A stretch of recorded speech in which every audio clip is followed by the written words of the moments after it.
Hello friends, welcome to the study IQs YouTube channel. मेरा नाम है विशाल चौहान और वर्ल्ड हिस्ट्री की अपनी सीरीज में बहुत इंपॉर्टेंट टॉपिक पढ़ने जा रहे हैं हम। इंटर वॉर पीरियड्स अभी हम कवर कर रहे थे, जिसमें आज हम समझने की कोशिश करेंगे कि यूएसएसआर के यूरोप की कई सारी जितने भी यूरोप की उस समय बड़ी शक्तियां थी उनके साथ क्या रिलेशनशिप थे। So that means Europe versus USSR आज हम कवर करेंगे। लेकिन आज के टॉपिक पर बढ़ने से पहले मैं स्टूडेंट्स को बताना चाहूंगा कि अगर उन्होंने अभी तक प्रीवियस सेशंस नहीं देखे हैं, सो make sure they watch all those previous session.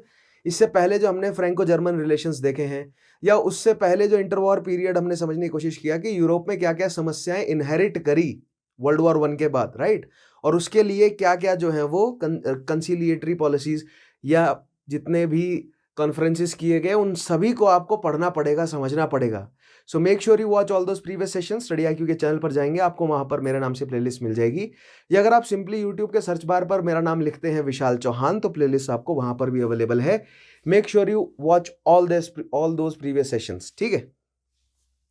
उसके अलावा उन प्रीवियस सेशंस में जो मैंने सवाल पूछे हैं बीच बीच में, उनके जवाब आप मुझे कमेंट के माध्यम से जरूर देंगे और अपना फीडबैक मुझे जरूर प्रोवाइड करेंगे। आपको सेशन अच्छा लगा, बुरा लगा, या जैसा भी आप महसूस करते हैं सेशन के बारे में, right. So make sure you watch all those previous sessions. So आइए शुरू करते हैं आज का हमारा सेशन। सो जैसा कि आप देख पा रहे हैं, सबसे पहले एक इंट्रोडक्शन से शुरू करते हैं, ठीक है। सो पहला पॉइंट देखिएगा, during the initial 3 years of the communist state 1917 to 20, the relations between Bolsheviks and the western countries were severe owing to. अब देखेंगे क्यों रिलेशनशिप्स खराब थे। तो मैंने आपको रशियन रेवोल्यूशन करवाया था, उसमें मैंने आपको बताया था जो अक्टूबर रेवोल्यूशन थी उसके बाद बोल्शेविक्स ने अपनी सरकार जो है वो घोषित कर दी थी रशिया में, और फिर उसके बाद बोल्शेविक्स ने जो ब्रेस्ट लिटोव्स्की की ट्रीटी करी है, राइट। सो व्हाइट्स जो है वो रेड्स के खिलाफ खड़े हो गए थे और सिविल वॉर छिड़ गया था रशिया में, जिस सिविल वॉर में बाहरी शक्तियों ने मदद करी थी व्हाइट्स की बोल्शेविक्स के खिलाफ। और वो बाहरी शक्तियां कौन कौन सी, जो एलाइज हैं, यानी कि फ्रांस, ब्रिटेन, यूएस और जापान ने मदद करी थी व्हाइट्स की रेड्स के खिलाफ। सो ये सारे पॉइंट्स हम ऑलरेडी एस्टेब्लिश कर चुके हैं जब हमने रशियन रेवोल्यूशन पढ़ी थी, राइट। सो दैट मीन्स जैसे ही बोल्शेविक्स की सरकार एस्टेब्लिश हुई है रशिया में, यानी कि यूएसएसआर जो एस्टेब्लिश हुआ है रशिया में, उसके बाद यूएसएसआर के यूरोप के साथ क्या रिलेशंस थे, आइए देखते हैं इन पॉइंट्स में, ठीक है। The communist government of Russia tried to spread the revolution further, especially in Germany. So मैंने आपको पहले भी बताया है कि जर्मनी की हालत ट्रीटी ऑफ वर्सलीज की वजह से बहुत बुरी थी, राइट। और रशिया जो है वो अपनी इकोनॉमी, पहले रशिया की इकोनॉमी डिक्रीज हुई, लेकिन न्यू इकोनॉमिक पॉलिसी की वजह से रशिया की इकोनॉमी धीरे धीरे वापस जो है वो स्ट्रांग होने लगी। लेकिन रशिया को क्या चाहिए था, रशिया को न्यू इकोनॉमिक पॉलिसी के तहत थोड़ा बहुत कैपिटलिस्ट का साथ चाहिए था रशिया को, राइट। सो रशिया के लिए बेस्ट ऑप्शन था Germany as a capitalist nation. क्यों? क्योंकि जर्मनी पॉलिटिकली और इकोनॉमिकली वीक है, लेकिन जर्मनी के पास कैपिटल और टेक्नोलॉजी है जो कि वो रशिया को दे सकता है। सो रशिया के रिसोर्सेस और जर्मनी के कैपिटल और टेक्नोलॉजी, इन दोनों को मिलाकर रशिया इंडस्ट्रियली रेवोल्यूशनाइज तो कर ही सकता है अपने आप को। प्लस दूसरा चांस ये है कि जर्मनी इकोनॉमिकली पॉलिटिकली वीक है, तो जर्मनी को वो कन्वर्ट कर देगा एक कम्युनिस्ट नेशन में। सो एक तीर से दो निशाने लग जाते हैं अगर जर्मनी को अपने कंट्रोल में ले लेता है रशिया तो, राइट। रशिया को अगर इंडस्ट्रियल मदद ही चाहिए थी तो वो ब्रिटेन से भी ले सकता है, लेकिन ब्रिटेन से अगर रशिया इंडस्ट्रियल मदद लेता है तो लेकिन ब्रिटेन को वो कम्युनिस्ट राष्ट्र में कन्वर्ट करने में उसको बहुत ज्यादा एनर्जी लग जाएगी और वहां पर इंटरेस्ट में कॉन्फ्लिक्ट आ जाएगा और ब्रिटेन से हो सकता है मदद ना मिले। लेकिन जर्मनी अभी डेस्परेट है, जर्मनी को मदद चाहिए। जर्मनी के सारे जो हैं वो ट्रीटी ऑफ वर्सलीज में जर्मनी से मैक्सिमम उसका प्रोडक्ट प्रोड्यूसिंग जो जितना भी रीजन है वो छीन लिया गया। उसके बाद मिलिट्री पर जो है वो रिस्ट्रेंट्स लगा दिए गए, केवल 1 लाख सैनिक, हथियार नहीं बना सकता। तो यहां पर हो सकता है कि जर्मनी और रशिया का रिलेशन अच्छा बन जाए और एक सिम्बायोसिस क्रिएट हो जिसमें ज्यादा फायदा रशिया को हो। सो जर्मनी को कम्युनिस्ट राष्ट्र में कन्वर्ट करना रशिया की प्रायोरिटी पर सबसे पहले रहा।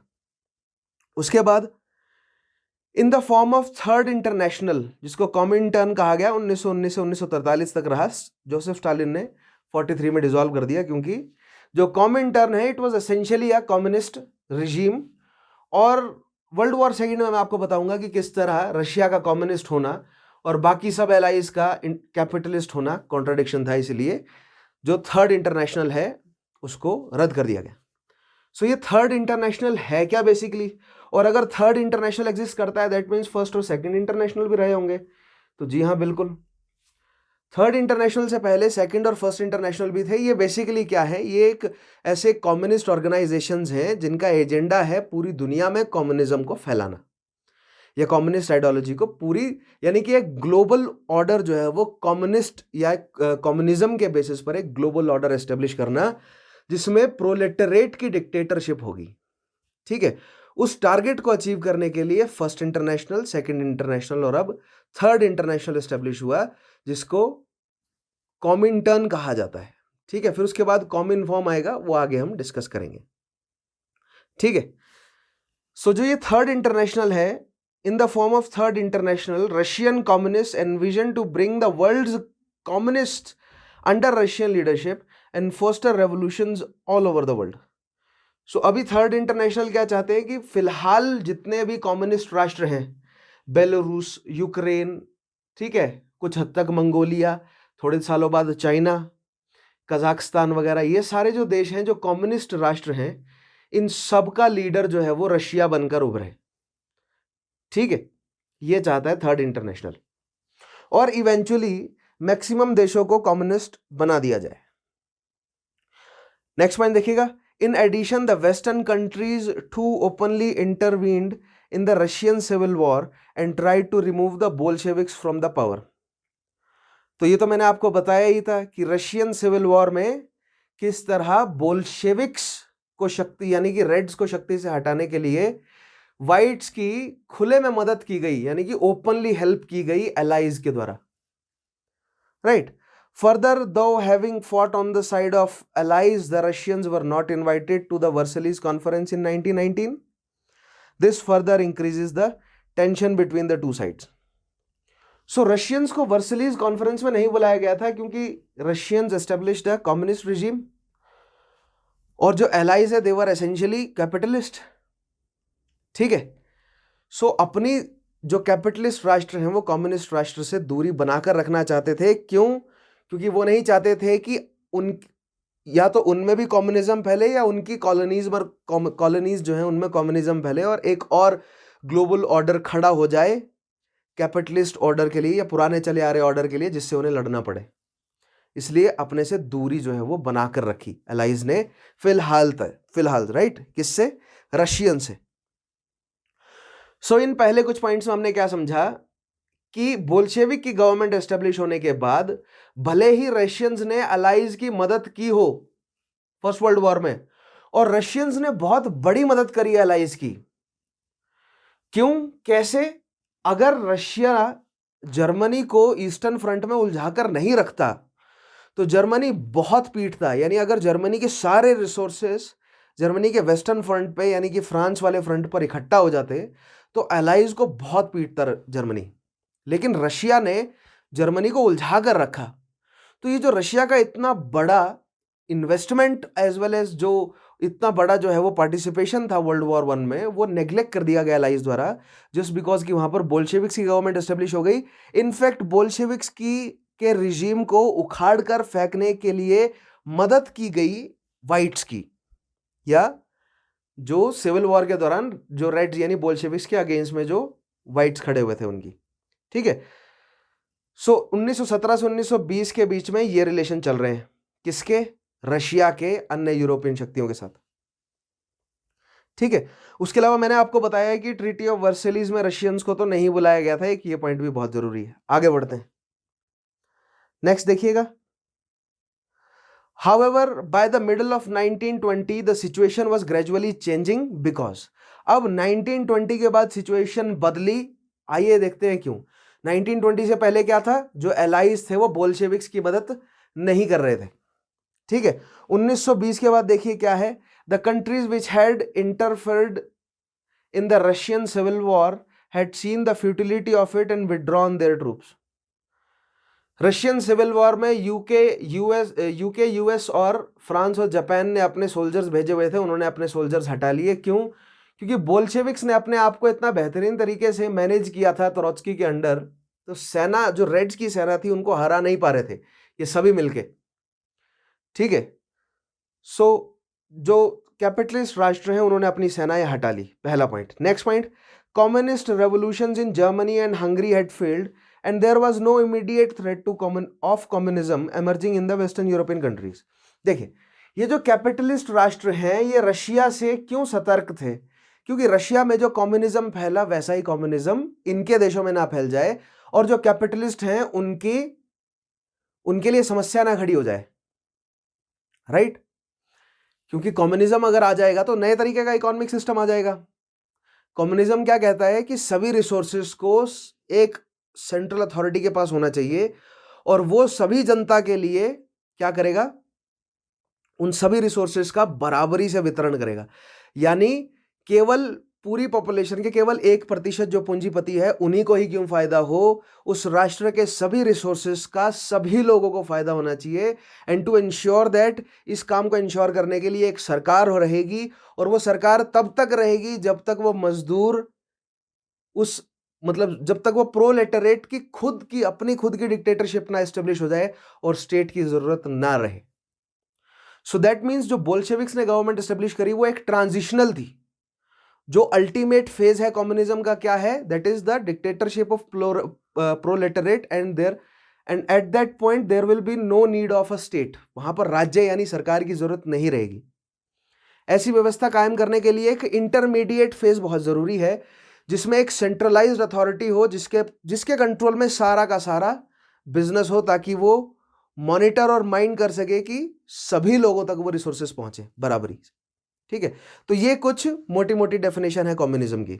खैर मैंने आपको बताया कम्युनिज्म में आपको डिटेल में पढ़ाऊंगा ही, लेकिन कुछ एक मोटी मोटी सेंस आप मान सकते हैं कि ऐसा होता है।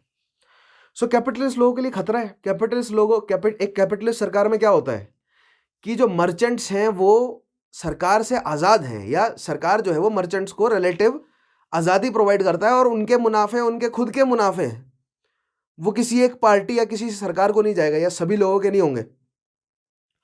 सो अगर एक कैपिटलिस्ट इकोनॉमी है और अगर कोई पूंजीपति है तो वो जो भी नफा नुकसान वो उसका खुद का है, वो राज्य का नहीं है, सरकार का नहीं है। ठीक है, और कम्युनिस्ट में क्या है, कम्युनिस्ट रिजीम में क्या है, जो नफा और नुकसान है वो राज्य का होगा। ठीक है, सभी रिसोर्सेस राज्य की तरफ सेंट्रलाइज्ड होंगे। और अगर इस तरह का कम्युनिस्ट स्ट्रक्चर जो है वो यूरोप में फैलता है तो कैपिटलिस्ट के लिए खतरा है। लेकिन after the civil war Russia की इकोनॉमिक हालत इतनी कमजोर थी कि लेनिन ने जो न्यू इकोनॉमिक पॉलिसी बनाई उसके तहत उसने कैपिटलिज्म का साथ लेना शुरू कर दिया। और जितने भी कम्युनिस्ट आइडियोलॉजी रखने वाले जो भी इंटेलेक्चुअल्स थे जो इन सभी राष्ट्रों में एक्टिव थे, ऐसा नहीं है कि फ्रांस में कम्युनिज्म नहीं था, चल रहा था भरपूर और उन सब कम्युनिस्ट को सपोर्ट रशिया कर रहा था। उसी तरह ब्रिटेन में कम्युनिस्ट जो है वो एजेंडा चल रहा था, उसी तरह जर्मनी में और अन्य यूरोपियन राष्ट्रों में भी। लेकिन वो इतना कमजोर था कि वो वहां के एग्जिस्टिंग ऑर्डर को ओवर पावर नहीं कर सकता था और ये यूरोपियन शक्तियां भली भांति जानते थे, इसीलिए उन्होंने रशिया को एक बड़ा थ्रेट नहीं समझा। प्लस जो न्यू इकोनॉमिक पॉलिसी लेनिन ने इंट्रोड्यूस करी उसमें तो इनफैक्ट लेनिन ने कैपिटलिस्ट की मदद मांगी कि हमारी इकोनॉमी को स्टेबलाइज करने के लिए कैपिटलिस्ट राष्ट्र जो है वो रशिया में इन्वेस्ट करना शुरू करें, both of capital and technology. So यहाँ पर 1920s का जो डेकेड है उसमें जो यूरोपियन कैपिटलिस्ट राष्ट्र हैं जैसे कि फ्रांस, ब्रिटेन, इनको कंफर्म हो गया कि Russia is not a threat, right now it is not a threat. ठीक है, समझ गए। सेकेंड पॉइंट देखिएगा, communist revolution in Germany and Hungary had failed. और जर्मनी और हंगरी का एग्जांपल क्यों लिया गया है? क्योंकि रशिया के इमीडिएट पड़ोसी यूरोपियन राष्ट्र जिनमें कम्युनिस्ट रेवोल्यूशन लाने से फायदा होगा रशिया को, वो कौन कौन से हैं? वो है जर्मनी और Hungary.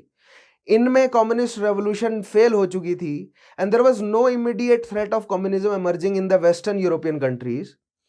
Russian economy was in shambles. Next point देखिएगा कि 1920s के डेकेड में कम्युनिज्म का ज्यादा खतरा यूरोपियन कैपिटलिस्ट राष्ट्रों को क्यों नहीं था। उसमें तीसरा पॉइंट आएगा, Russian economy was in shambles due to the civil war and it dropped the idea of exporting its ideology to other countries at least for the time being. Right, Russian economy and this is evident from the new economic policy, क्योंकि new economic policy में clearly ये mention था कि हमें capitalist राष्ट्रों की जरूरत है, रशिया को कैपिटलिस्ट राष्ट्रों की जरूरत है ताकि रशिया की इस शैबी जो इकोनॉमी है जो लगभग क्रम्बल हो चुकी है, इसको वापस रिकवर और स्ट्रेंथन करने में कैपिटलिस्ट राष्ट्रों की मदद लगेगी। सो दैट मीन्स अभी रशिया ने ड्रॉप कर दिया आइडिया को, कि कौन सा आइडिया, कि पूरी दुनिया में कम्युनिज्म को फैलाना है। ठीक है, for example at the third Comintern congress, अब ये कॉमिनटर्म क्या है, third international, right, third Comintern congress in June 1921 Lenin acknowledged, अब ये थर्ड कैसे है, क्योंकि 1919 में स्थापना गई थी, तो 19, 20 और 21 में थर्ड कांग्रेस थी। इन 1929 Lenin acknowledged that Russia needed peaceful coexistence and cooperation in the form of trade and investment from the capital world। ठीक है, तो ये पॉइंट मैं ऑलरेडी एस्टेब्लिश कर चुका हूं कि रशिया को जरूरत थी अभी कि रशिया जो है वो कैपिटलिस्ट वर्ल्ड के साथ पीसफुली रह सके, ताकि रशिया इकोनॉमी जो है वो अपनी रिबिल्ड कर सके। तो बेसिक इंट्रोडक्शन में हमने क्या देखा, इंट्रोडक्शन में हमने ये समझा कि जो यूएसएसआर है वो आजाद होने के बाद पहले तो सिविल वॉर में उलझा रहा। ठीक है, और उस सिविल वॉर के दौरान जो कैपिटलिस्ट राष्ट्र है उन्होंने कोशिश करी कि बोल्शेविक्स किसी तरह ओवरथ्रो हो जाए, लेकिन बोल्शेविक्स ओवरथ्रो नहीं हुए, और बोल्शेविक्स की तरफ से ही जब इनिशिएटिव लिया गया कि हमें कैपिटलिस्ट की मदद चाहिए, और जब अन्य राष्ट्रों में भी कम्युनिज्म की जो रेवोल्यूशंस है वो कुछ कारगर साबित नहीं हो सकी, और जो न्यू इकोनॉमिक पॉलिसी है उसको जो कैपिटलिस्ट राष्ट्र हैं उनके द्वारा किस तरह प्रिसीव किया गया कि this is a step from Russia towards becoming a capitalist nation. इसीलिए जो यूरोपियन शक्तियां उन्होंने रशिया के साथ इन्वेस्ट करना शुरू कर दिया, और एक रिलेशन जो है वो यूएसएसआर का यूरोप के साथ अच्छा एस्टेब्लिश हुआ। ठीक है, सो कुछ इसी सेंस में अब हम समझने की कोशिश करेंगे कि जो बड़े बड़े राष्ट्र हैं उनके साथ कैसा रिलेशन रहा रशिया का। तो रशिया का हम ब्रिटेन के साथ देखेंगे, रशिया का जर्मनी के साथ, और रशिया का फ्रांस के साथ क्या रिलेशन था। आज हम इन रशिया के इन 3 राष्ट्रों के साथ जो रिलेशंस रहे उनको हम समझने की कोशिश करेंगे, जिसकी मोटी मोटी थीम आप समझ गए कि रशिया जो है वो कम्युनिज्म फैलाना चाहता है, लेकिन इकोनॉमिकली वीक है, इसलिए कैपिटलिस्ट राष्ट्रों की जरूरत है उसे। अब जब उसने कैपिटलिस्ट राष्ट्रों से मदद मांग ली, तो जो कैपिटलिस्ट नेशन है उनको ये कंफर्म हो गया कि हम कन्वर्ट कर देंगे इसे, आज नहीं तो 30-40 सालों में हम कम्युनिज्म हटा देंगे और कैपिटलिज्म एस्टेब्लिश कर देंगे वहां पे। ठीक है, खैर अब एक एक करके राष्ट्रों के साथ रिलेशन देखते हैं यूएसएसआर का। पहला पॉइंट देखिएगा, सोवियत ब्रिटिश रिलेशन। ठीक है, सो यूएसएसआर का ब्रिटेन के साथ कैसा रिलेशन था, आइए समझते हैं। पहला पॉइंट देखिएगा, the nature of the relation change from good to bad in a relative sense depending upon which party was in power in Britain. So Britain के साथ सोवियत रिलेशन को अगर एक सेंटेंस में एक्सप्लेन करना हो तो आप कहेंगे कि सोवियत के साथ ब्रिटेन के रिलेशन बनते और बिगड़ते गए depending upon what party was in power in Britain. That means अगर ब्रिटेन में लेबर पार्टी है जो लेबर्स के साथ क्या रख रही है, सिंपैथी, और जो कम्युनिज्म है उसकी जड़ लेबर से निकल रही है, क्योंकि वो जो प्रोलेटरेट है उसको सभी शक्तियां देना चाहता है कम्युनिज्म, राइट, यानी कि जो वर्कर्स हैं, जो लेबर्स हैं, उनको सभी शक्ति देना चाहता है कौन, कम्युनिज्म, और लेबर पार्टी सिंपैथाइजेस विद लेबर्स। सो जब लेबर पार्टी ब्रिटेन में शक्ति में आएगी तो ऑब्वियसली उनके रिलेशंस रशिया से अच्छे हो जाएंगे। सिमिलरली जो कंजर्वेटिव पार्टी है ब्रिटेन में, 60-65 कई सारी पार्टियां थी उस समय, 60-65 तो नहीं लेकिन कई सारी पार्टियां थी, जिनमें से 2 सबसे मुख्य पावरफुल पार्टियां थी जो समय समय बाद जो है वो अपने प्रेसिडेंट्स बदल रहे थे, वो थे लेबर, कंजर्वेटिव और लिबरल्स भी काफी स्ट्रांग पार्टी थी।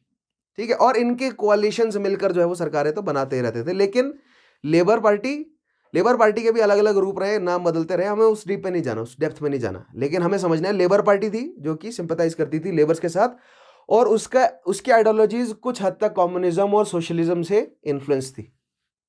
उसके अलावा कंजर्वेटिव पार्टी है। अब कंजर्वेटिव पार्टी 1835 में एस्टेब्लिश हुई थी, और वो थॉरली जो है वो कैपिटलिस्ट माइंडसेट वाले लोगों के, और वो चाहते थे कि ब्रिटेन की प्रभुत्वता पूरी दुनिया पर फैले, यानी कि जो ईस्ट इंडिया कंपनी वाला जो माइंडसेट है, ठीक है, समझ गए, उस माइंडसेट के लोग है कंजर्वेटिव पार्टी। और तीसरी आती है लिबरल 1859 के आसपास लिबरल पार्टी एस्टेब्लिश हुई। ठीक है, सो जो लिबरल पार्टी है वो थोड़े से ideologically as the name suggest liberal है, वो नए जो कैपिटलिस्ट हैं उनका सपोर्ट चाहती है, क्योंकि कंजर्वेटिव जो है वो पुराने जो कैपिटलिस्ट हैं, जो एरिस्टोक्रेटिक क्लास से जो कैपिटलिस्ट कन्वर्ट हुए, यानी वो मोनार्की का सपोर्ट चाहते हैं। जो लिबरल्स हैं वो चाहते हैं कि ज्यादा शक्ति किसके पास आए, लिबरल चाहते हैं ज्यादा शक्ति आए किसके पास, पार्लियामेंट के पास आए। ठीक है, मोनार्की जो एग्जिस्टिंग जो पुराने खिलाड़ी हैं उनसे शक्ति नए खिलाड़ियों के पास जाए, हैं वो भी कैपिटलिस्ट, राइट।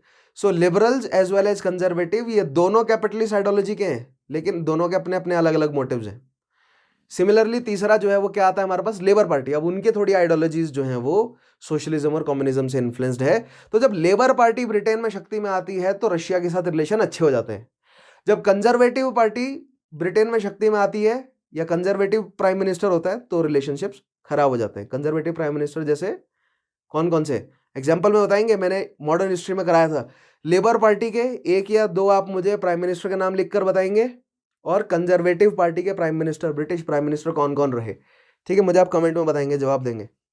मैंने मॉडर्न हिस्ट्री जब कराई थी उस दौरान उनके नाम मैंने आपको बताए थे जरूर, राइट। सो देखिएगा, पहला पॉइंट फिर से पढ़ते हैं। The nature of the relation change from good to bad in a relative sense depending upon which party was in power in Britain. So owing to the ideological reactions, the labor governments, ideological reactions, labor government जो labour party है influenced by communism and socialism obviously, 1924 and then 1929, 39, 31. So एक बार 1924 में सरकार बनी और फिर उसके बाद 1929 और 29 से 31 तक were relatively friendly to Russia than the others. By 1920, the two sides realized that peaceful coexistence is only way forward. 1920 तक दोनों देश, ठीक है, रशिया भी और ब्रिटेन भी, दोनों समझ गए थे कि पीसफुल कोएग्जिस्टेंस बहुत जरूरी है, क्योंकि ब्रिटेन के लिए रशिया एक बहुत बड़ा मार्केट है। ब्रिटेन का फायदा क्या है, अभी तक तो आप समझ गए होंगे ना मर्केंटाइल इकोनॉमी को। अगर आप रेगुलरली मेरे सेशंस फॉलो कर रहे हैं तो आप भली भांति समझ गए होंगे कि ब्रिटेन के लिए रशिया बहुत बड़ा मार्केट है। सो रशिया को अपने साथ जोड़ना ब्रिटेन के लिए बहुत जरूरी है। और रशिया को ब्रिटेन की क्यों जरूरत है, क्योंकि अगर रशिया की कम्युनिस्ट सरकार को अन्य देशों के साथ ट्रेड करना है तो कोई ऐसा राष्ट्र अपने साथ जोड़ना पड़ेगा जो कि रशिया की सरकार को क्रेडिबिलिटी प्रोवाइड कर सके। यानी कि अगर रशियन कम्युनिस्ट सरकार के साथ ब्रिटेन अच्छे रिलेशन बना लेता है, so that sets an example कि अगर रशिया के साथ ब्रिटेन व्यापार कर रहा है तो फ्रांस क्यों नहीं कर सकता, तो यूएस क्यों नहीं कर सकता, तो इटली क्यों नहीं कर सकता, तो इंडिया क्यों नहीं कर सकता, राइट। या इंडिया का एग्जांपल क्यों लिया, तो अदर कॉलोनीज क्यों नहीं कर सकती, ठीक है, इन यूरोपियन शक्तियों की। सो इसीलिए रशिया को ब्रिटेन की जरूरत है ताकि रशियन सरकार को एक क्रेडिबिलिटी मिल जाए, पहली चीज। दूसरी चीज, ब्रिटेन को मार्केट मिल जाएगा रशिया में बड़ा। और तीसरी चीज, रशिया को एक और फायदा क्या है कि ब्रिटेन से capital as well as technology को रशिया इंपोर्ट कर सकता है और अपने आप को इंडस्ट्रियली रेवोल्यूशनाइज कर सकता है। अब यही एक्सप्लेनेशन है माय फ्रेंड कि जर्मनी के साथ क्यों रशिया ने अच्छे रिलेशन, बड़े लेवल पर रिलेशन बनाकर नहीं रखे, क्योंकि जर्मनी से भले ही टेक्नोलॉजी कैपिटल मिल रहा हो, ऐसा नहीं है कि जर्मनी के साथ रिलेशन नहीं बने। मैं आपको बताऊंगा अभी ट्रीटी रपलो की, ठीक है, रपलो कॉन्फ्रेंस क्या है। सो जर्मनी के साथ भी रिलेशन बने, लेकिन जर्मनी क्रेडिबिलिटी प्रोवाइड नहीं करता, जर्मनी की खुद की क्रेडिबिलिटी नहीं है, जर्मनी खुद बेचारा उधार में पिसा हुआ है, ठीक है। सो ब्रिटेन जो है वो रशिया को क्रेडिबिलिटी प्रोवाइड करता है, क्योंकि अगर ब्रिटेन के साथ रशिया ट्रेड कर रहा है तो बाकी राष्ट्र भी जो है वो अब इजीली ब्रिटेन के साथ ट्रेड कर सकेंगे। अगर ब्रिटेन जर्मनी से ट्रेड कर रहा है तो बाकी राष्ट्र कटेंगे, दूर हटेंगे कि जर्मनी और ब्रिटेन ये मसौरे क्या बोलते हैं उसको, मौसेरे भाई हैं, कहीं ऐसा ना हो कि ये कुछ जो है वो कुक कर लें आपस में बैठ के, कोई षड्यंत्र रच दे, ठीक है। So the result was an Anglo-Russian trade treaty, March 1921। और जब मार्च 1921 में एक एंग्लो-रशियन ट्रेड ट्रीटी एस्टेब्लिश हुई, which was important for Russia. It enabled Russia to import capital and technology to build its economy. Diplomatic recognition of the communist government by Britain would lead to the similar agreements with other countries and will enable full international acceptance. सारे points मैंने explain कर दिए। Anglo Russian trade treaty March 1921, इससे हुआ क्या, Russia के पास capital as well as technology आई, ठीक है। और ये मार्च 1921 में कैसे हो सका? क्योंकि लेनिन न्यू इकोनॉमिक पॉलिसी लेकर आए, और उस न्यू इकोनॉमिक पॉलिसी ने, लेनिन ने ये सोचा था कि उसमें कि एटलीस्ट एक बड़ा, एक पावरफुल कैपिटलिस्ट राष्ट्र हमारा दोस्त होना चाहिए। सो अगर एक बड़ा कैपिटलिस्ट राष्ट्र हमारा दोस्त होना चाहिए तो वो एक जो है वो सबसे बेस्ट ऑप्शन है ब्रिटेन को दोस्त बनाना, क्योंकि ब्रिटेन सबसे पावरफुल कैपिटलिस्ट नेशन है, मतलब अदर देन यूरोप में अगर माने तो, क्योंकि दूसरी साइड यूएस भी है ना। सो और पुरानी लेगेसी है ना ब्रिटेन के पास, तो क्रेडिबिलिटी है ब्रिटेन के पास, ब्रिटेन की कॉलोनी सबसे ज्यादा है, सबसे बड़ी है, ब्रिटेन के पास मार्केट सबसे बड़ा है, ठीक है। सो रशिया और ब्रिटेन का एक सिम्बायोटिक रिलेशन एस्टेब्लिश होना एक अच्छी सेंस बनती भी है, right. So diplomatic recognition of the communist government by Britain would lead to similar agreements with other countries and will enable full international acceptance, right. Britain के साथ अच्छा रिलेशन होगा तो बाकी देश भी अच्छा रिलेशन बनाना चाहेंगे और फुल इंटरनेशनल एक्सेप्टेंस मिलेगा तो सोवियत ट्रेड ऑब्वियसली बढ़ेगा, ठीक है। आगे देखते हैं सोवियत ब्रिटिश रिलेशंस में। सो अभी हमने एंग्लो रशियन ट्रीटी देखी। नाउ हाउएवर दिस न्यू रेप्रोचमेंट मतलब tying up the relations, right, was cut short when at Genova conference Britain suggested that Bolsheviks should pay war debts incurred by Tsarist regime. अब relation जो है वो इतने अच्छे होने लगे कि ब्रिटेन ने ओवर पावर करना शुरू कर दिया रशिया को। अब जेनोवा कॉन्फ्रेंस मैंने आपको 1922 की समझाई थी, right.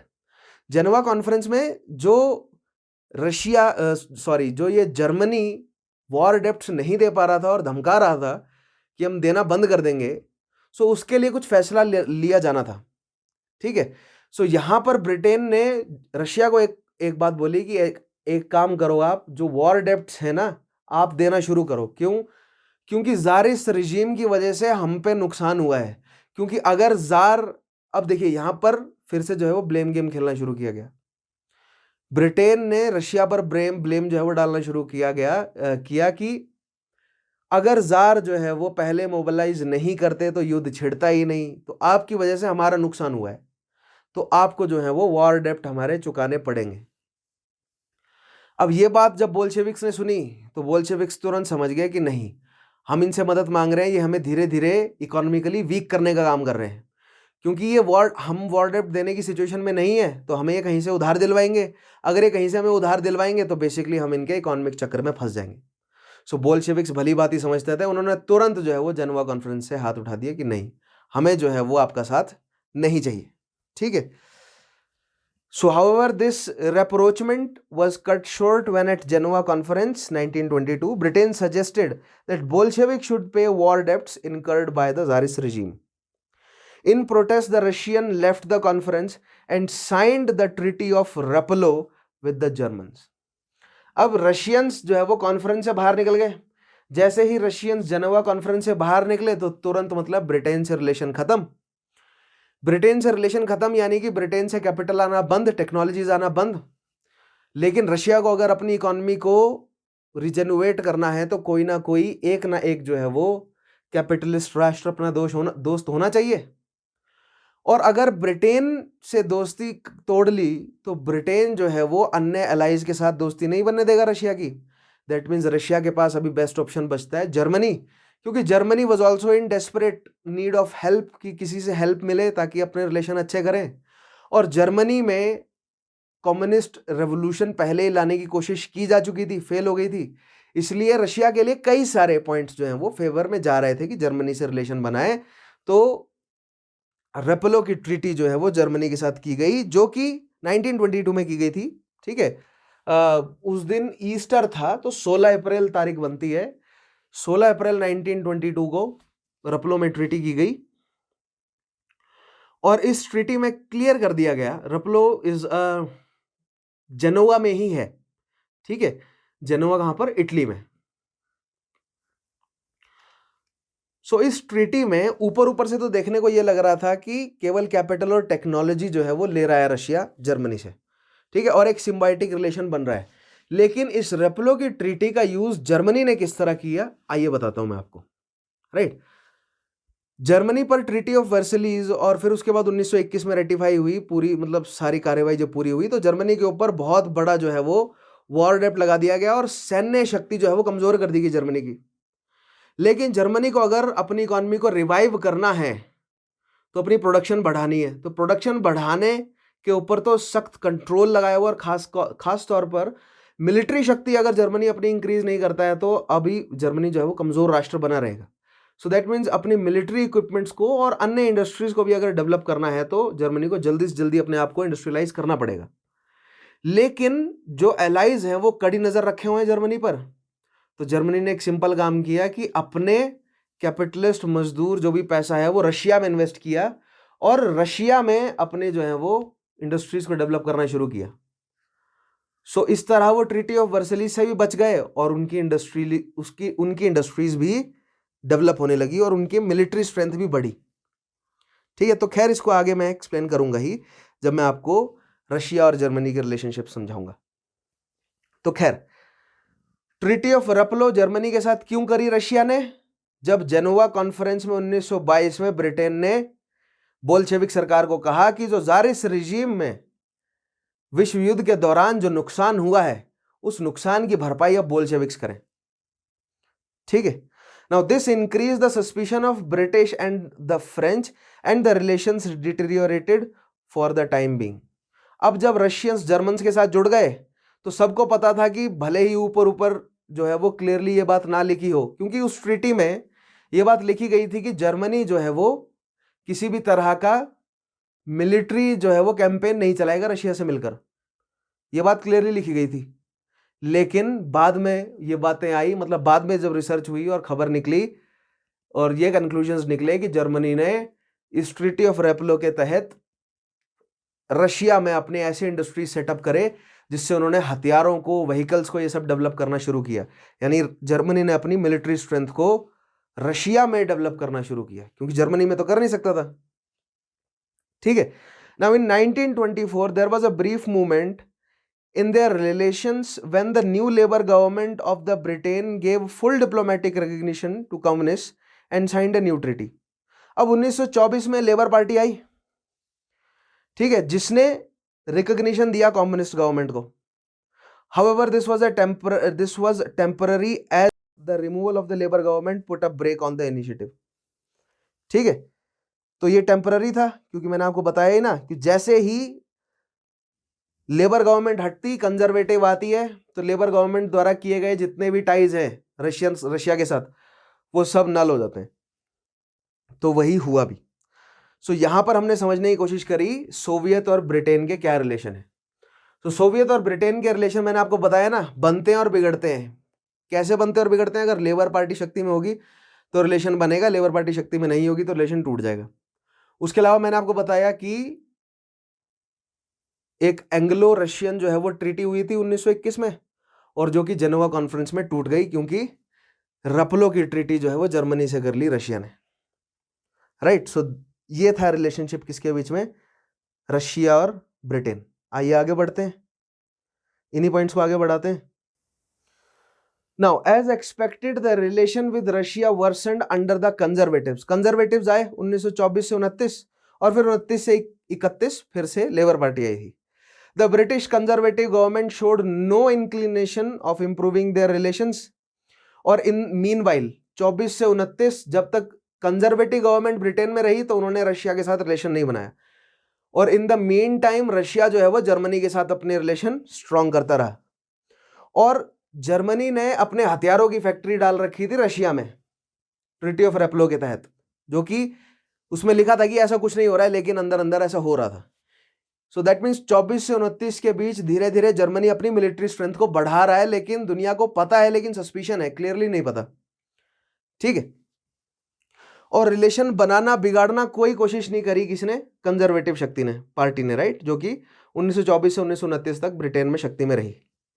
In fact the animosity reach to higher levels as there was evidence that Russians were encouraging the Indian freedom struggle. अब रशिया चाहता था कि ज्यादा से ज्यादा देशों में कम्युनिज्म फैलाए, और rise of communism in India, ठीक है, कम्युनलिज्म नहीं, संप्रदायवाद नहीं कह रहा हूं मैं, कम्युनिज्म। ठीक है, सो कम्युनिज्म का राइज हुआ है जो 1919-1920 के बाद, वो हुआ है रशिया की मदद से, खास तौर पर बंबई जैसे उस समय के शहरों में। ठीक है, तो इस पर मैंने टॉपिक नहीं लिया, मैंने आपको बताया था कि मैं आपको जब वर्ल्ड हिस्ट्री कराऊंगा तब आप ठीक से कनेक्ट कर सकोगे। ठीक है, तो अब हम वर्ल्ड हिस्ट्री में पॉइंट समझ रहे हैं, इसके बाद में उठाऊंगा उनको मैं माइक्रो एनालिसिस में, तब मैं आपको बताऊंगा राइज ऑफ सोशलिज्म और कम्युनिज्म, या rise of extreme left wing right wing कैसे हुआ, और फिर लेफ्ट विंग राइट विंग का आपस में टकराव क्या था, सुभाष चंद्र बोस और जवाहरलाल नेहरू किस तरह डेवलप हुए। ठीक है, ये सोशलिस्ट लीडर्स कैसे निकले, तो ये सारी चीजें हम समझेंगे, कम्युनिस्ट पार्टीज की डेवलपमेंट कैसे हुई। लेकिन इन सबको सपोर्ट रशिया कर रहा था। सुभाष चंद्र बोस, जवाहरलाल नेहरू, ये सोशलिस्ट लीडर्स थे और रशिया का फुल सपोर्ट था इन्हें। रशिया, जर्मनी जैसे राष्ट्रों, खासकर द्वितीय विश्व युद्ध के दौरान समझाऊंगा मैं इन सब चीजों को। ठीक है, इन राष्ट्रों की पूरी सपोर्ट थी इन्हें। ये बात ब्रिटेन को पता चली, पता ही थी ऑब्वियसली कि रशिया ही, क्योंकि जर्मनी में अगर कम्युनिज्म को प्रमोट करना हो, फ्रांस में कम्युनिज्म को प्रमोट करना हो, ब्रिटेन में कम्युनिज्म को प्रमोट करना हो, तो हाथ पीछे रशिया का ही था। उसी तरह भारत में अगर कम्युनिज्म प्रमोट हो रहा है तो रशिया से ही इंटेलिजेंस, रशिया से ही हथियार, रशिया से ही सारी चीजें जो है वो पहुंच रही थी उधर। ठीक है, सो जो क्रांतिकारी हैं वो भारत से रशिया आते थे। ठीक है, रशिया से वो, रशिया में ट्रेनिंग ग्रहण करते थे, वो हथियार बनाना सीखते थे, बहुत सारी चीजें, मतलब रेवोल्यूशन से रिलेटेड सारी चीजें वो सीखते थे। फिर वो कंट्री टू कंट्री, जो कम्युनिस्ट राष्ट्र हैं, वहां से एक कंट्री से दूसरी कंट्री मूव करते हुए भारत में किसी तरह दाखिल हो जाते थे, क्योंकि उस समय कस्टम्स स्ट्रांग थे। लेकिन आजकल टेक्नोलॉजी इतनी ज्यादा है ना, तब तो बिल्कुल बिल्कुल जो है वो अंधी थी सरकार, आप मान सकते हैं, अंधा था कानून। ठीक है, सो बहुत आसानी से आप इंपोर्ट एक्सपोर्ट स्मगल चीजों को कर सकते थे, लेकिन पकड़ तब भी थी, लेकिन उतने बड़े लेवल पर नहीं थी। सो जो रशिया है वो भारत की पॉलिटिक्स में इन्फिल्ट्रेट कर रहा था। सो इससे क्या हुआ, इससे कंजर्वेटिव सरकार नाराज थी और वो चाहती थी कि भारत में कम्युनिस्ट को दबाया जाए। ठीक है, इसीलिए एक कानून जो है वो बनाया जा रहा था। आप मुझे बताएंगे उस कानून का नाम क्या था? उस कानून को पास नहीं होने दिया गया। ठीक है, उस बिल को पास नहीं होने दिया गया, फिर एक ऑर्डिनेंस के तहत वो बिल पास हुआ। तो आप मुझे बताएंगे कि उस बिल को पास होने से रोका किसने? ठीक है, और फिर उस ऑर्डिनेंस को पास किया गया, वो था क्या एक्चुअली, राइट? सो अगर आपने वो टॉपिक अच्छे से पढ़े होंगे, खास तौर पर स्वराजिस्ट वाला टॉपिक अगर आपने अच्छे से पढ़ा है मेरा, तो इन सवालों के जवाब आप दे सकेंगे। ठीक है, आगे बढ़ते। So in fact the animosity reach to higher levels as there was evidence that the Russians were encouraging the Indian freedom struggle. As the tensions increased, the British government broke off diplomatic relations with the Russia, who reciprocated by arresting some British residents in Moscow.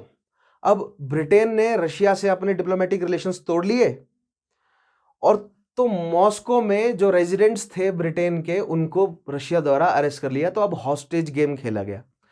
मतलब अगर Russia को अपनी कोई बात मनवानी है तो Britain के कुछ लोगों को अरेस्ट कर लिया, तो अब यहां पर नेगोशिएशंस चलने लगी कि अगर आप हमारी ये बातें मानते हैं तो हम लोगों को छोड़ देंगे। ठीक है, लेकिन इतने में ही लेबर पार्टी आ गई 29 में। So with the coming of the labour party in power in 1929, the situation showed signs of improvement. Diplomatic relations were resumed and a new trade agreement was signed the following year. 1930 में Russia और Britain ने फिर से एक नया trade agreement sign किया। जब 1924 से 1929 तक जो कंजर्वेटिव सरकार रही, उसके बाद जो 1929 में एक लेबर पार्टी की सरकार बनी, और आप मुझे उस प्राइम मिनिस्टर का नाम बताएंगे। लेबर पार्टी का प्राइम मिनिस्टर कौन बना 1929 में? मैंने उसका जिक्र जो है वो किया है, मैंने जो मॉडर्न हिस्ट्री कराई थी वहां पर उस लेबर पार्टी के प्राइम मिनिस्टर का नाम बताया था। आप मुझे बताएंगे 1929 में जब ब्रिटेन में लेबर पार्टी आई तो प्राइम मिनिस्टर कौन था? नेक्स्ट पॉइंट देखेंगे। Diplomatic relations were resumed and a new trade agreement was signed the following year, but the improvement was only short lived. क्योंकि 29 से 31 फिर से जो है वो सरकार गिर गई लेबर पार्टी की, फिर से कंजर्वेटिव सरकार आ गई। ठीक है, the return of the conservative dominated national government in 1931। अब ये 1931 की जो कंजर्वेटिव डोमिनेंट नेशनल गवर्नमेंट है, इसका प्राइम मिनिस्टर कौन था? आप मुझे उसका नाम बताएंगे। उसके नाम पर एक अवार्ड भी सैंक्शन हुआ था इन 1931। Cancelled the trade agreement in 1932 and in retaliation the Russians arrested 4 British engineers working in Moscow. फिर से रशिया ने क्या किया? हॉस्टेज रख लिए बात मनवाने के लिए। मॉस्को में 4 इंजीनियर थे ब्रिटेन के, वो धर लिए। They were tried and sentenced for spying and wrecking. उन पर स्पाइंग के चार्ज लगाए गए और उनको जासूस बनाकर उनको सजाएं दी गई।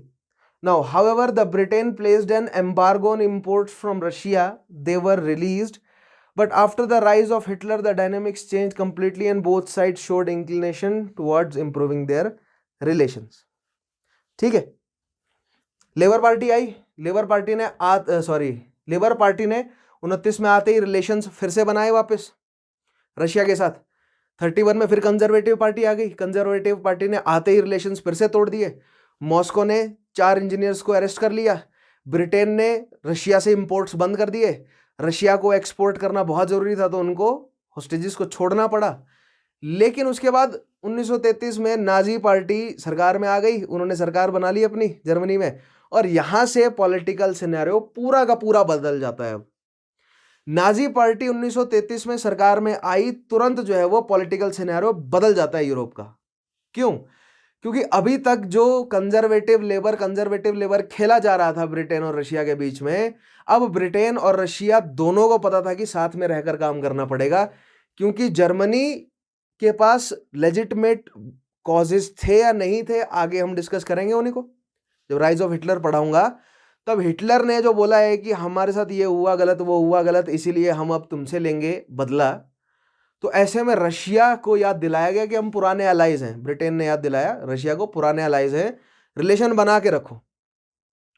क्योंकि अगर रशिया ऐसे में जर्मनी के साथ जुड़ जाता है तो बहुत बड़ा खतरा जो है वो ब्रिटेन के लिए खड़ा हो जाएगा, क्योंकि जर्मनी और रशिया ने मिलकर अपनी मिलिट्री स्ट्रेंथ को 1930s 35 तक तो काफी बढ़ा लिया है और डेंजरस हो गए हैं। अब ये 2 बड़ी शक्तियां धीरे धीरे डेंजरस होती जा रही है, और खास तौर पे जर्मनी। ठीक है, सो यहां पर ब्रिटेन और अन्य अलाइज के लिए रशिया को अपने साथ जोड़ना बहुत जरूरी है। So respective of the party that was present in Britain, relations जो है वो बनाकर रखने की कोशिश की गई रशिया के साथ after the rise of Hitler in Germany. ठीक है, सो बेसिक कहानी हमारी कहां पर आकर रुक जा रही है? इंटरवार पीरियड में। वर्ल्ड वॉर 1 के बाद हिटलर के उदय तक जो यूरोप का पूरा सिचुएशन है वो हम एक साथ पढ़ रहे हैं। तो यूएसएसआर के साथ हमने रिलेशन पढ़े थे, यूएसएसआर के साथ रिलेशन पढ़ रहे हैं हम ब्रिटेन के, और फिर जर्मनी और अन्य राष्ट्रों के साथ भी देखेंगे। इससे पहले हमने फ्रांस और जर्मनी के देखे। फ्रांस और जर्मनी के रिलेशंस हमने देखे थे वर्ल्ड वॉर 1 के खत्म होने के बाद और हिटलर के उदय से पहले के। That means rise of Hitler Europe की हिस्ट्री में एक टर्निंग पॉइंट ले आता है, जहां से सिचुएशन बिल्कुल बदल जाती है। विश्व युद्ध का खत्म होना यूरोप के इतिहास में एक टर्निंग पॉइंट है। दैट मीन्स ये दोनों माइलस्टोन है। इन दोनों माइलस्टोन के बीच के पीरियड का जितने भी इवेंट्स हैं उनको हमें अलग अलग करके पढ़ना है, और वही हम कर रहे हैं। वर्ल्ड वॉर के दौरान के इवेंट्स पढ़े थे हमने, वर्ल्ड वॉर से पहले के इवेंट्स पढ़े, फर्स्ट वर्ल्ड वॉर और सेकंड वर्ल्ड वॉर के बीच में हमने जो माइलस्टोन डाला वो क्या है? After the treaty of Versailles and rise of Hitler.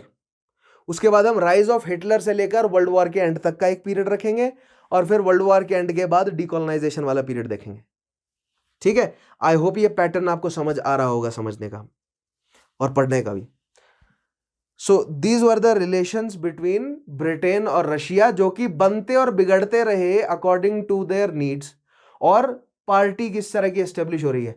लेकिन रशिया और ब्रिटेन के रिलेशंस हिटलर के आ जाने के बाद एक अलग डायरेक्शन ले लेते हैं। दोनों में एक अंडरस्टैंडिंग बन जाती है कि जुड़कर रहना पड़ेगा, अदरवाइज जर्मनी अब की बार जो उभरा है बहुत पीटेगा मैं। ठीक है, क्योंकि पिछली बार अगर नेशनलिज्म उतना स्ट्रांग था या नहीं था, राइट, वो एक डिबेटेबल अकाउंट है कि सेकेंड वर्ल्ड वॉर में जर्मन नेशनलिज्म ज्यादा स्ट्रांग था या फर्स्ट वर्ल्ड वॉर में। सो विल्हेम सेकेंड की इतनी पॉपुलैरिटी नहीं थी जितनी हिटलर की थी। ठीक है, सो हिटलर और राइज ऑफ नासिज्म और एक्सट्रीम नेशनलिज्म इन जर्मनी, ये सारी चीजें आगे हम स्टडी करेंगे, राइट। लेकिन आपके दिमाग में एक बेसिक सेंस होना चाहिए कि फर्स्ट वर्ल्ड वॉर से राइज ऑफ हिटलर, इसके बीच में हमें ब्रिटेन और जर्मनी के रिलेशन समझने हैं, ठीक है। ब्रिटेन और रशिया के रिलेशन समझने हैं, जर्मनी और रशिया के रिलेशन समझने हैं, जर्मनी और फ्रांस के रिलेशन समझने हैं, ब्रिटेन और फ्रांस के, और उसके अलावा यूएस के बाकी सभी यूरोपियन राष्ट्रों के साथ।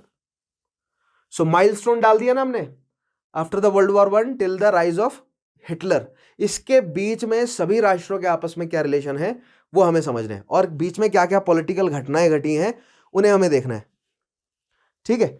आगे बढ़ते हैं, अब देखते हैं नेक्स्ट सोवियत जर्मन रिलेशन, ठीक है। जर्मनी के रशिया के साथ किस तरह के रिलेशन थे। पहला पॉइंट देखिएगा, the relations between USSR and Germany were relatively good.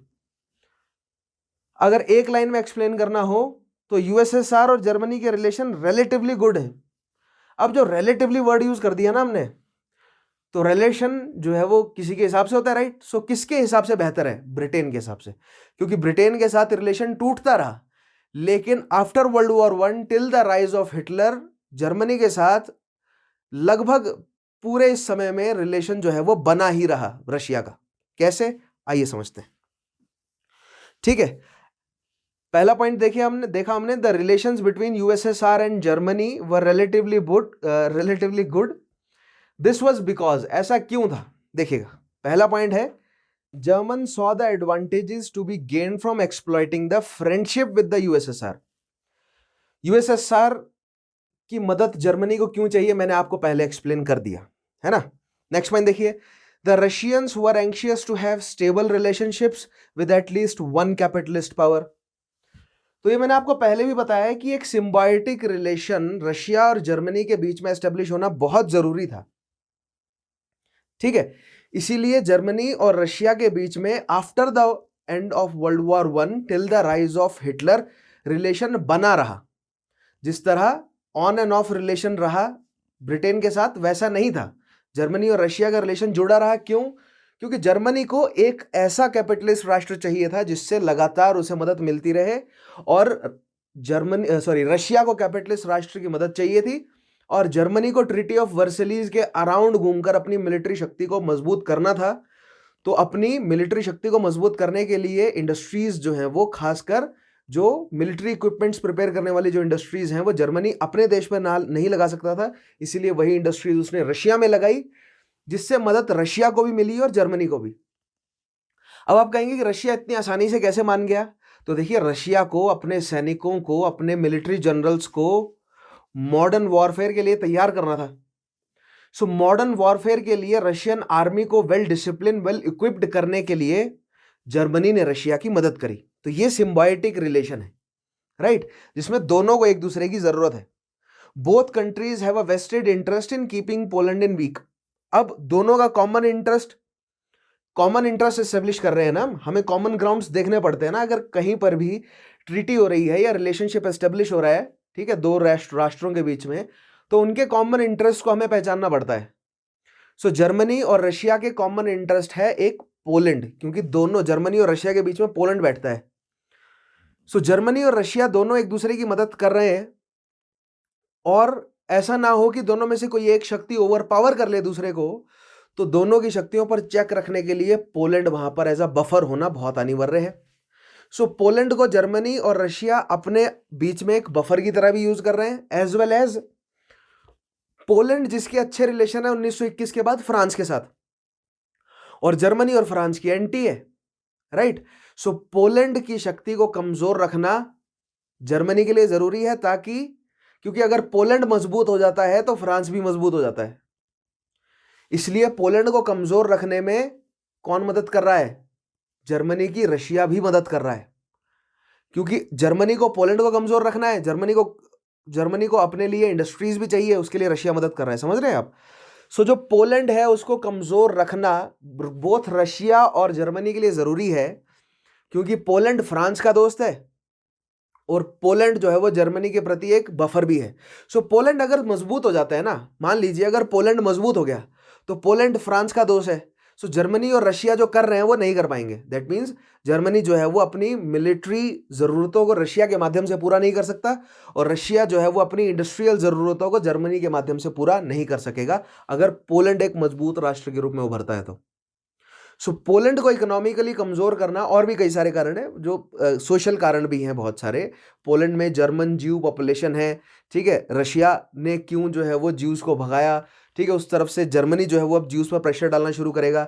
So Poland, क्योंकि जो ज्यूज हैं, देखिए ज्यूज और जर्मन पॉपुलेशन, इस तरह पुट करता हूं मैं, ज्यू रिलीजन है और जर्मन जो है वो क्या है, भाषा है यानी कल्चर है। तो ज्यू रिलीजन के लोग जर्मन कल्चर या जर्मन भाषा को फॉलो करते हैं, as well as Christian religion के लोग भी जर्मन कल्चर जर्मन भाषा को फॉलो करते हैं। लेकिन क्रिश्चियन जर्मन्स और ज्यू जर्मन्स में डिफरेंस है आइडियोलॉजिकल, ठीक है। वो खैर मैं धीरे धीरे जब हिटलर के बारे में एक्सप्लेन करूंगा तब पोलैंड का मुद्दा वहां पर आएगा, और ये पोलैंड वाला जो पूरा इशू है वहां पर मैं एक्सप्लेन करूंगा। लेकिन अभी तक आपको केवल इतना समझना है कि पोलैंड को कमजोर रखने में दोनों जर्मनी और रशिया को फायदा होगा, राइट। इसीलिए एक उनका कॉमन इंटरेस्ट यहां भी बनता है। The USSR wanted to use Germany as a buffer against any future attack from the west. अब जर्मनी को एक बफर की तरह भी यूज कर सकता है यूएसएसआर, क्योंकि रशिया बड़ा राष्ट्र है और अभी रशिया की जरूरत जो है वो जर्मनी को भी है और जर्मनी की रशिया को भी है। और रशिया ये सोच रहा है कि अगर हमारा रिलेशन जर्मनी के साथ ठीक होता है तो हम जर्मनी को भी कम्युनिस्ट राष्ट्र बना देंगे और एक बफर की तरह यूज करेंगे फ्रांस के खिलाफ, क्योंकि कम्युनिज्म हमें फैलाना है तो एक एक करके, राइट। सो पोलैंड को कम्युनिस्ट राष्ट्र बनाएंगे, यूक्रेन, बेलारूस, युगोस्लाविया को कम्युनिस्ट राष्ट्र बनाएंगे, रोमानिया, बुल्गारिया को कम्युनिस्ट राष्ट्र बनाएंगे, फिर जर्मनी के सहारे जो है वो फ्रांस में आगे बढ़ेंगे हम, ठीक है। सो जर्मनी को एक बफर की तरह यूज करना चाहता था Russia. Now, because of these respective interests, the relations were consistently warm and many agreements and treaties were signed to pursue mutual beneficial goals. So, Soviet-German relations आप कह सकते हैं after the World War I and before the rise of Hitler, Soviet और German relations बेहतर रहे। Treaties हुई कई सारी, जिसमें से एक एग्जांपल हमने ट्रीटी ऑफ रपलो और ट्रीटी ऑफ बर्लिन तो देखी ही है। Now, a trade treaty was signed in May 1921, followed by granting of Russian trade and minerals concessions to some German industrialists, ठीक है। अब देखिए इन ट्रेड ट्रीटीज में हो क्या रहा था। रशिया के पास क्या था, अथाह वास्ट एम्पायर, ठीक है, भौगोलिक विस्तार रशिया का। दैट मीन्स नेचुरल रिसोर्सेज की भरमार, लेकिन उन नेचुरल रिसोर्सेज को एक्सट्रैक्ट करके उनसे मुनाफा कमाने लायक टेक्नोलॉजी और कैपिटल उनके पास नहीं था। तो वो टेक्नोलॉजी और कैपिटल वो कहां से इंपोर्ट करेंगे, रशियन इंडस्ट्रियलिस्ट से, सॉरी जर्मन इंडस्ट्रियलिस्ट से।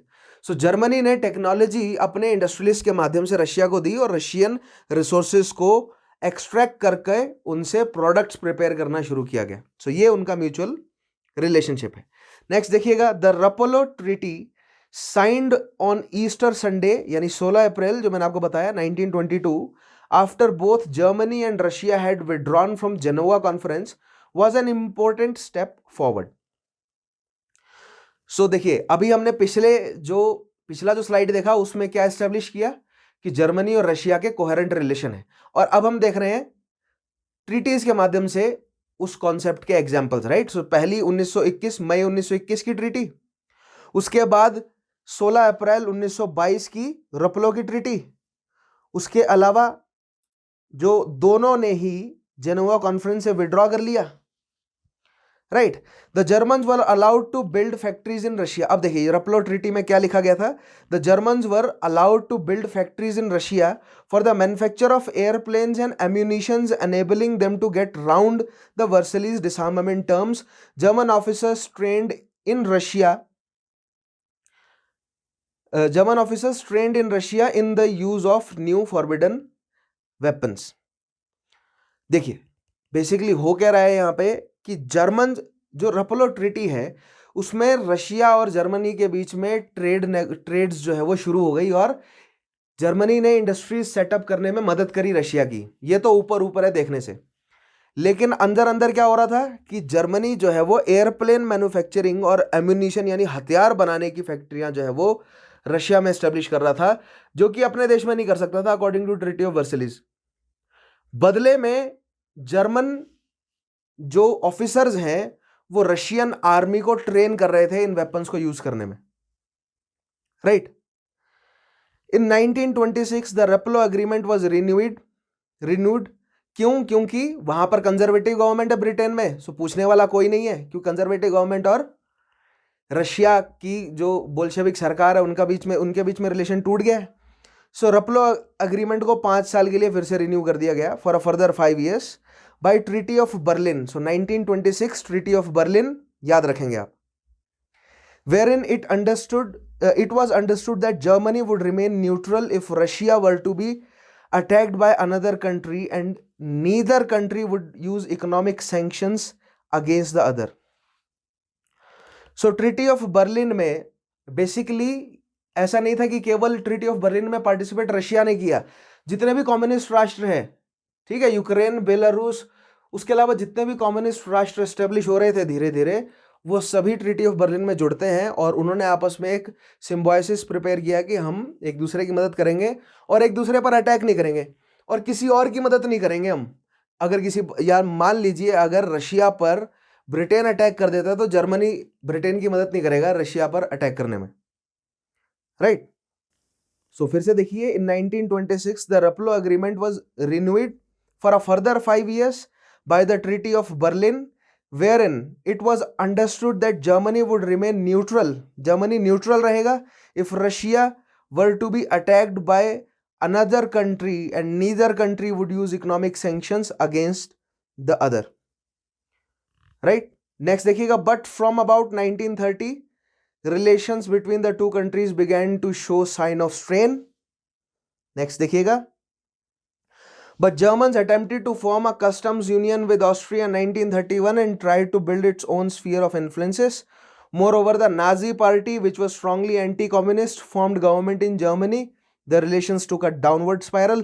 Finally, Germany's special relationship with Russia ended in 1934 when Hitler signed a non-aggression pact with the Poland. तो यहां पर आ गया ना हिटलर फिर से। सो धीरे धीरे जैसे नाजी पार्टी मजबूत होती गई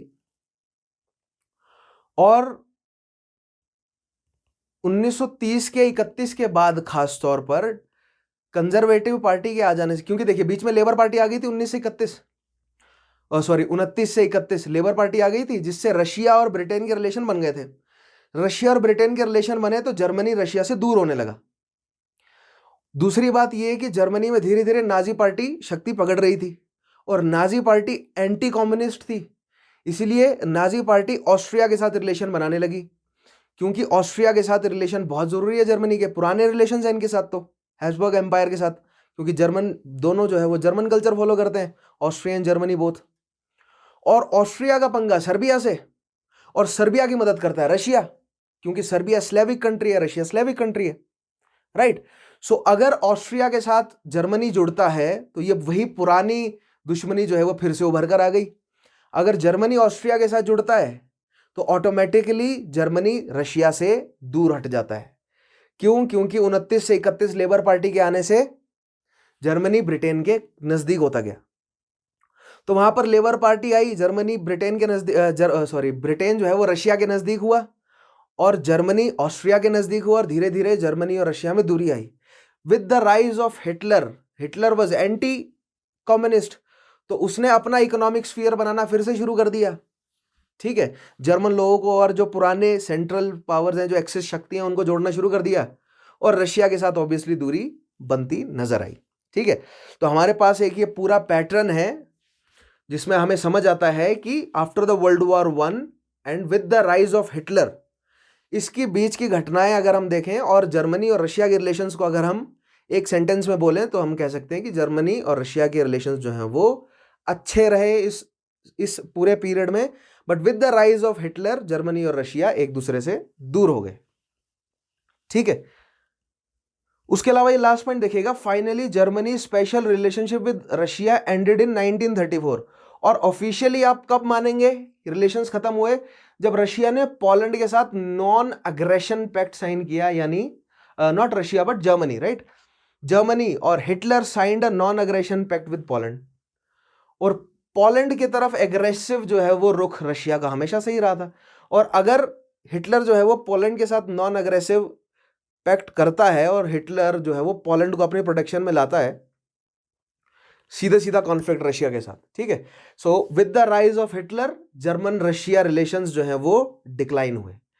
सो आई होप आपको समझ आया होगा ये period after the end of world war one and with the rise of Hitler, ये जो बीच का पीरियड है, पूरा जो डेकेड है, इस डेकेड में जो यूरोपियन रिलेशनशिप्स है हमें वो समझना है। आज हमने पहले देखा ब्रिटेन और रशिया का, फिर देखा जर्मनी और रशिया का, इससे पहले वाले टॉपिक में हमने फ्रांस और रशिया का, और उससे पहले वाले टॉपिक में हमने इस डेकेड में जो ओवरऑल समस्याएं थी वर्ल्ड वॉर वन से जो क्रिएट हुई थी, उनके लिए क्या क्या सॉल्यूशंस करने की कोशिश की गई थी, उन पीस कॉन्फ्रेंसेस, उन ट्रीटीज के बारे में समझा था, राइट। अब आगे देखते हैं, नेक्स्ट आएगा हमारे सामने फ्रैंको सोवियत रिलेशन, फ्रांस और रशिया के क्या रिलेशन रहे इस पीरियड के दौरान। कौन सा पीरियड?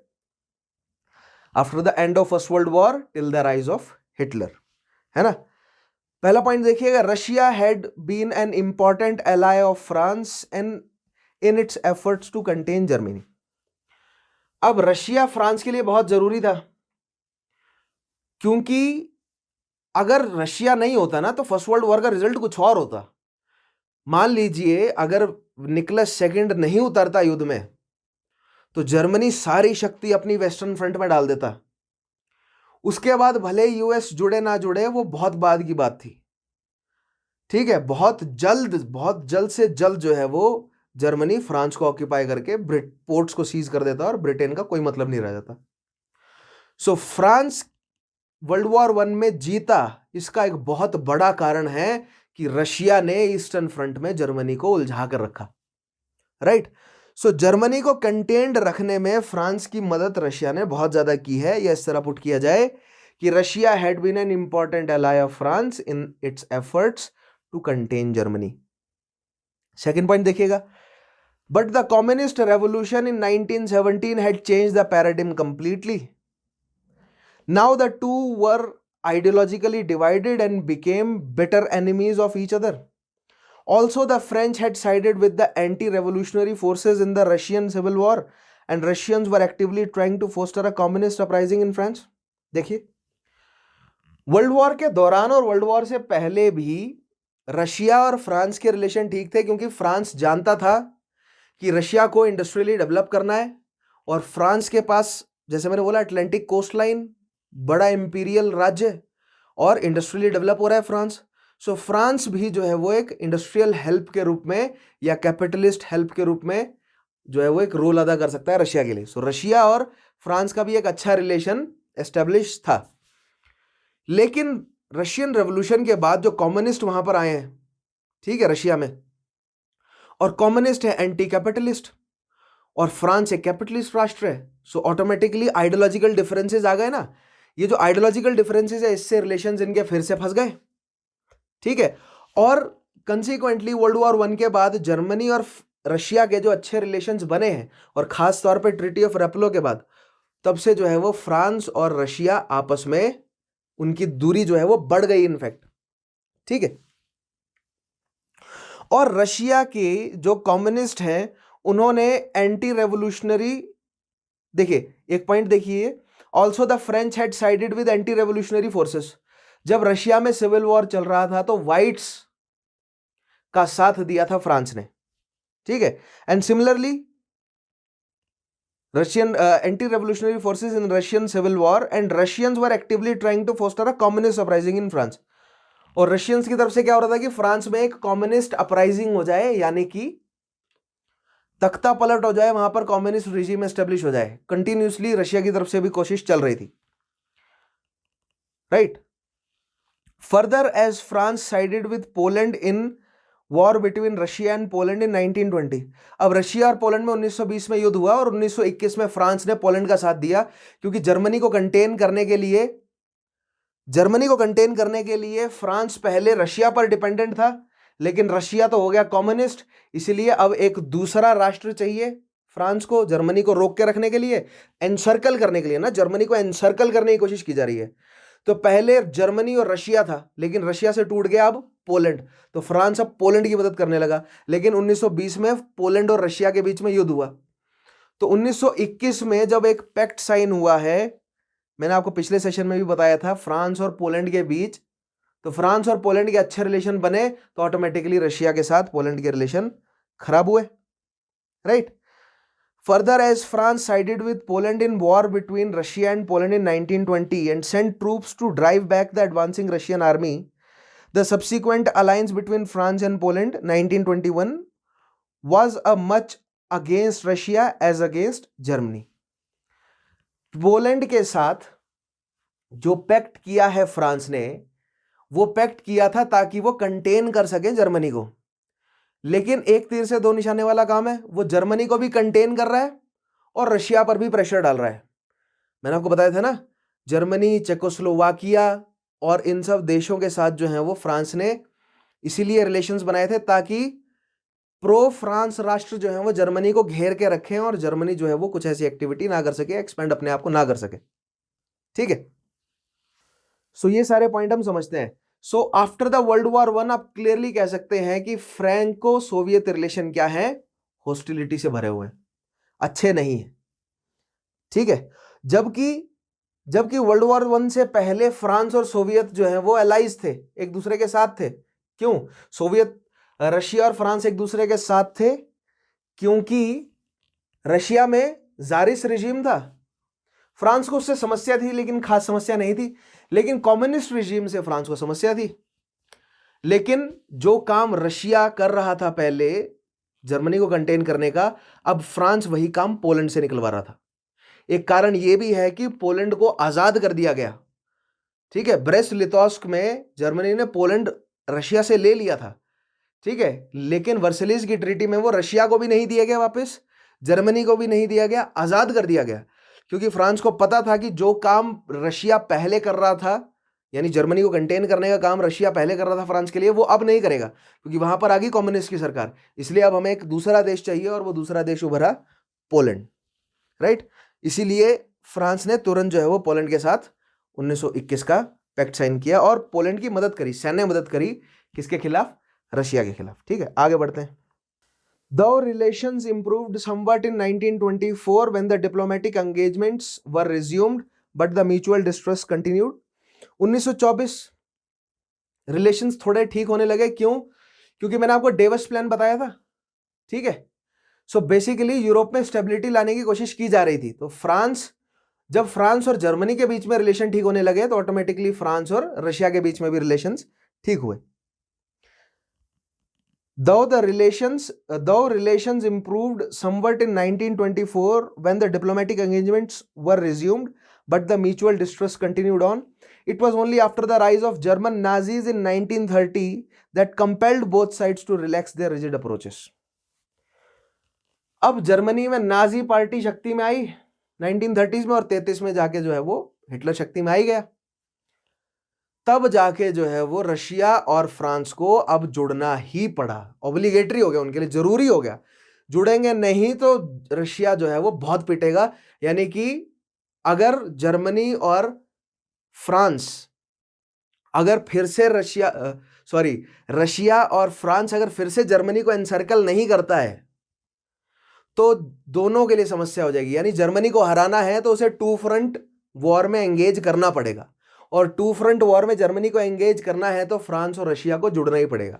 अब यहां पूछेंगे कि पोलैंड के साथ भी तो हो सकता था। पोलैंड रिलेटिवली छोटा देश है, पोलैंड को 4 दिन में जर्मनी जो अपने कंट्रोल में कर लेगा, इसलिए पोलैंड को अपना साथी बनाकर फ्रांस को कुछ समय तक मदद मिली, लेकिन जर्मनी जैसी बड़ी शक्ति के अगेंस्ट जो है वो पोलैंड को खड़ा नहीं कर सकता था। जर्मनी जैसी बड़ी शक्ति के अगेंस्ट रशिया जैसा बड़ा राष्ट्र ही खड़ा हो सकता था। इसलिए फ्रांस ने रशिया के साथ अच्छे रिलेशन बनाने पड़े।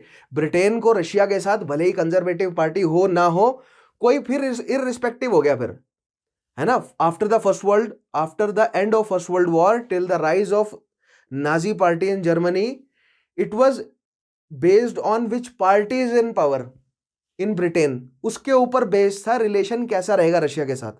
लेबर पार्टी होगी तो अच्छा रहेगा, कंजर्वेटिव होगी तो बेकार होगा, मतलब टूट जाएंगे रिलेशंस। लेकिन हिटलर के राइज के बाद irrespective of the party relation बना के रखने पड़े रशिया के साथ।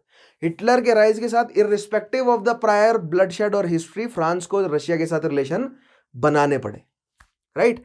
सो आज हमने ये सारा सिस्टम पढ़ा, ठीक है। आज हमने समझा रशिया और ब्रिटेन के रिलेशंस, रशिया और जर्मनी के रिलेशंस, और रशिया और फ्रांस के रिलेशंस क्या रहे, ठीक है। और किस टाइम ब्रैकेट में पढ़ रहे हैं हम, after the end of first world war till the rise of Nazi party in Germany, ठीक है। ये जो एक पूरा डेकेड है, इसमें हमने इससे पहले फ्रैंको जर्मन रिलेशन समझे थे। इसी पूरे डेकेड में हमने जो पहला टॉपिक लिया था इंटर वॉर पीरियड का, उसमें मैंने आपको बताया था कि किस तरह कॉन्फ्रेंसिस, ट्रीटीज के जरिए जो है वो फ्रांस और जर्मनी के बीच में जो पैसे का पंगा है उसको सॉल्व करने की कोशिश की गई, और अन्य जितने भी यूरोपियन प्रॉब्लम्स हैं उनको, उन मैटर्स को सॉर्ट आउट करने की कोशिश की गई। लेकिन but with the rise of German Nazi Germans, right, Nazi party का जब राइज हुआ जर्मनी में, वहां से पॉलिटिकल स्फीयर यू टर्न ले लिया, यू टर्न तो नहीं, यानी कि चेंज हो गया पूरा का पूरा।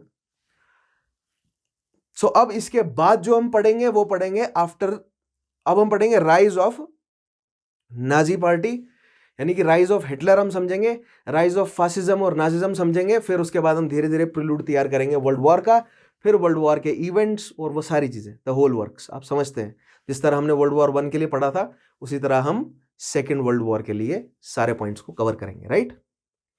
सो आई होप आपको अभी तक समझ आया होगा ये पूरा टॉपिक, और खास तौर पे आज का topic, to sum it up, Russian और ब्रिटेन के रिलेशंस क्या हैं, पार्टी पर डिपेंडेंट है। किस किस टाइम ब्रैकेट में, after the end of first world war till the rise of Hitler. अगर लेबर पार्टी है तो रिलेशन अच्छे हैं, कंजर्वेटिव पार्टी है तो रिलेशन बेकार है। But after the rise of Hitler, चाहे कोई भी पार्टी हो, रशिया के साथ रिलेशन अच्छा बनाना जरूरी हो गया। सिमिलरली जर्मनी और रशिया का क्या रिलेशन है, after first world war Germany और रशिया दोनों को एक दूसरे की जरूरत थी, तो till the rise of Hitler Germany और रशिया के रिलेशंस अच्छे रहे।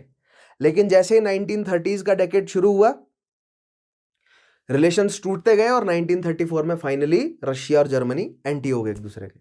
और फ्रांस और रशिया के रिलेशंस कैसे कहेंगे आप, with the end of first world war और with the rise of Bolsheviks in Russia, France और रशिया में हॉस्टिलिटी क्रिएट हुई, और वो हॉस्टिलिटी मेंटेन रही जब तक हिटलर जो है वो शक्ति में नहीं आ गया। लेकिन जैसे ही हिटलर शक्ति में आया, फ्रांस के लिए जरूरी हो गया कि अब वो रशिया के साथ रिलेशन अच्छा बनाए, ताकि अगर युद्ध छिड़ता है तो जर्मनी को 2 वॉर फ्रंट में, या सिंपली जर्मनी को कंटेन रखने के लिए फ्रांस को अब रशिया बहुत अनिवार्य हो गया। तो फ्रांस रशिया अब रिलेशन अच्छा बनाने की तरफ जो है वो, या रिलेशंस को दुरुस्त करने की तरफ कदम बढ़ाया उन्होंने after the rise of Hitler, right. So अब हमारे लिए क्या हो गया जरूरी समझना, यानी अब हमारे लिए जरूरी हो गया समझना है कि हिटलर शक्ति में कैसे आया, क्यों आया। सो हिटलर को अब हमें समझना है, एडोल्फ हिटलर, ठीक है। सो आगे जो हमारे 2-3 सेशन होंगे वो हिटलर से रिलेटेड होंगे पूरे के पूरे, और इन्हीं सारे सिनेरियो को हम समझेंगे। सो आई होप जो मैं कॉन्सेप्ट तैयार करना चाहता हूँ वो कॉन्सेप्ट आपके तैयार हो रहे होंगे, और अगर आप रेगुलरली फॉलो कर रहे हैं मेरे सेशन को, तो it would be safe to say कि आपको मजा भी आ रहा होगा पढ़ने में, चाहे मेरे मेथड्स कितने भी अनकन्वेंशनल क्यों ना हो, ठीक है। सो हमेशा की तरह स्टूडेंट्स को मैं बताना चाहूंगा कि अगर उन्होंने प्रीवियस सेशंस नहीं देखे हैं, सो make sure they watch all those previous sessions. Study IQ के चैनल पर जाइए, आपको वहां पर मेरे नाम से प्लेलिस्ट मिल जाएगी। Make sure you watch all those previous sessions, और अगर आप यूट्यूब के सर्च बार पर सिंपली मेरा नाम लिखते हैं तो वहां पर भी प्लेलिस्ट अवेलेबल है, राइट। सो आज के सेशन को मैं कंक्लूड करता हूं। सेशन अच्छा लगा, बुरा लगा, कमेंट जरूर कीजिएगा, और जो बीच में सवाल पूछे हैं मैंने, उनके जवाब आप मुझे कमेंट के माध्यम से जरूर देंगे, राइट। सो आज के सेशन को कंक्लूड करते हैं। मेरा नाम है विशाल चौहान, मिलूंगा आपसे अगले सेशन में, तब तक के लिए अपना ध्यान रखिएगा, टेक केयर।